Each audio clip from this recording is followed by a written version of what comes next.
বস বস, সবাই বস, চুপচাপ বস। এই তুই আবার দাঁড়ালি কেন রে? তোর কি হয়েছে রে? স্যার মুতবো। স্যার আমারও খুব জোর লেগেছে, আমিও মুতবো। ছি ছি ছি, তোদের মুখ দিয়ে কি প্রস্রাব বের হয় না? ছি। বলেন কি স্যার, মুখ দিয়ে কি কারো প্রস্রাব বের হয়? আমি তাই বলেছি নাকি? আমি বলেছি তোরা মুতবো মুতবো বলছিস, কথাটা শুনতে খুব খারাপ লাগছে। তোদের মুখ দিয়ে কি প্রস্রাব কথাটা বের হয় না? আমরা তো স্যার এমনই বলি। না না, আজ থেকে আর এমন বলবি না।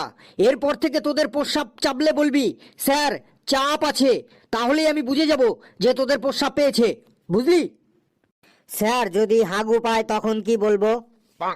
স্যার আমি ওকে বলে দিচ্ছি, শোন, যদি প্রস্রাব পায় তাহলে বলবি স্যার একটু চাপ আছে, আর যদি হাগু পায় তাহলে বলবি স্যার চাপের বাপ আছে।